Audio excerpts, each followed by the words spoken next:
दिल्ली के ओल्ड राजेंद्र नगर में शनिवार शाम एक कोचिंग सेंटर के बेसमेंट में बनी लाइब्रेरी में 3 छात्रों की बारिश का पानी भर जाने की वजह से दर्दनाक मौत हो गई। इसे दिल्ली ही नहीं पूरा देश गुस्से में है। पूरा देश एक सवाल कर रहा है, आखिर ये कैसा सिस्टम जहां बच्चे छात्र पढ़ने जाते हैं और वहां भी वो महफूज नहीं, सुरक्षित नहीं। ये कैसा सिस्टम है जहां जरा सी बारिश होती है और सड़क पर बहता पानी वहां पहुंच जाता है जहां बच्चे पढ़ाई कर रहे होते हैं, अपना भविष्य संवार रहे होते हैं, अपने सपनों को बुन रहे होते हैं। सवाल इस सिस्टम से इसलिए कि मॉनसून को देखते हुए देश की राजधानी दिल्ली में व्यवस्था दुरुस्त नहीं हो पाती, तो क्या बाकी देश के राज्यों का हाल होगा? सवाल यह भी है कि एक्शन पहले क्यों नहीं होता? ये बुलडोजर वाली कार्रवाई जो अब नजर आ रही है वो पहले क्यों नहीं चलते जो आज चल रहे हैं? ये अवैध निर्माण को सील करने की कार्रवाई तब क्यों नहीं होती जब एक हादसा हो जाता है?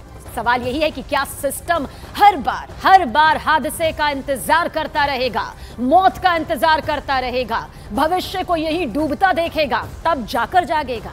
उन परिवारों के दर्द को देखिए, दर्द को समझिए जिन्होंने अपनों को खोया है, अपने घर के चिराग को खोया है, अपने घर की बच्चियों को खो दिया है।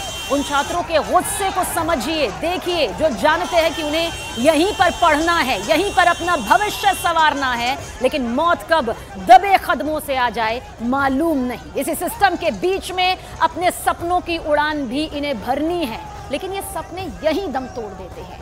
आज सियासत भी हो रही है, एक दूसरे पर आरोप मढ़े जा रहे हैं, प्रदर्शन भी हो रहे हैं, लेकिन ये कब तक? सवाल यह है कि ये सिस्टम कब सुधरेगा, कब ऐसा होगा? बिना किसी फिक्र के हमारे नौनिहाल अपने भविष्य के लिए, अपने देश की सेवा के लिए खुद को तैयार आखिर कब कर पाएंगे? क्योंकि मौत का साया जिस तरह से मंडरा रहा था उसकी तस्वीर तो दर्दनाक तौर पर सामने आ ही गई।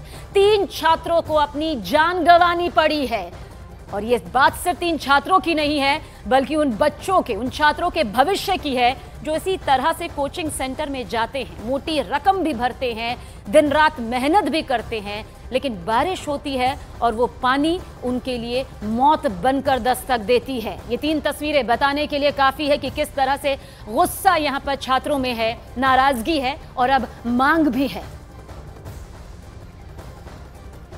तो सियासत भी हो रही है। दिल्ली के मंत्री सौरभ भारद्वाज का आरोप है कि दिल्ली में सीवर की समस्या, सीवर की डिसिल्टिंग के लिए डीजेबी के साथ जो बैठक हुई उसमें निर्देश दिए गए थे, लेकिन अधिकारियों ने सीवर साफ करने के लिए सुपर शकर मशीनों को हायर नहीं किया। सौरभ भारद्वाज का देखिए दावा किया है, उनका दावा यह है कि मुख्य सचिव ने बैठक में दावा किया कि कम वक्त के लिए मशीनों को हायर ही नहीं किया जा सकता।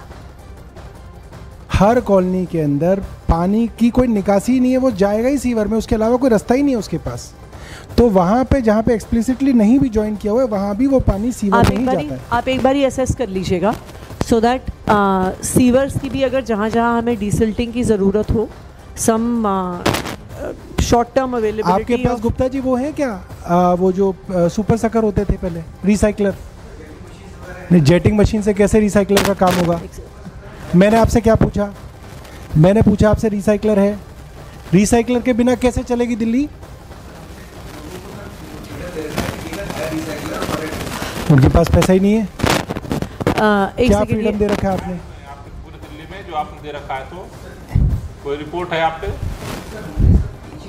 आप पैसा दोगे नहीं, ऑर्डर दे दोगे कि कर लो अपने अपने जोन में। गुप्ता जी पहले कितने होते थे? 6-7 तो होते थे, मुझे लग रहा है। कितने होते थे? 6 होते थे हैं? तो करिए ना 16। करने का क्या मतलब है? मॉनसून शुरू हो गया, कैसे डिसिल्टिंग होगी भाई? जो आपके ट्रंक सीवर होंगे उनकी डिसिल्टिंग ही नहीं होगी उससे, तो आपके या तो पानी बहेगा। अभी तो पहला दिन है मैडम, अगले दिन तो अभी पानी निकल गया, फिर पानी निकलेगा ही नहीं वो बाहर। देखिए, कोचिंग हादसे में 3 छात्रों की मौत के बाद छात्रों में बेहद गुस्सा है। वो शांत होने का नाम नहीं ले रहे हैं और गुस्सा, नाराजगी लाजमी भी है। अभी भी छात्र देखिए किस तरह से सड़क पर जमे हुए हैं, धरना दे रहे हैं, और जिन 3 छात्रों ने अपनी जान गंवाई है उनके लिए इंसाफ की मांग भी कर रहे हैं। सीधे तौर पर सिस्टम के गुनहगारों को सजा देने की ये मांग इन छात्रों की है, और इससे पहले कल भी छात्रों ने जमकर विरोध प्रदर्शन किया था और शाम को मोमबत्ती जलाकर जिन छात्रों ने अपनी जान गंवाई उन छात्रों को श्रद्धांजलि भी दी थी। विरोध भी सामने आ रहा है।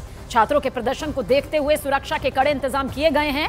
आरएएफ को भी तैनात किया गया है ताकि माहौल ना बिगड़ पाए। लेकिन इन छात्रों में गुस्सा है, नाराजगी, इंसाफ की मांग ये छात्र लगातार कर रहे हैं। और दिल्ली कोचिंग हादसे पर इस वक्त की बड़ी खबर आप तक पहुंचा दे। इस मामले में एमसीडी ने पहला एक्शन ले लिया है और पहला एक्शन क्या है वो तफसील से आपको बताते हैं।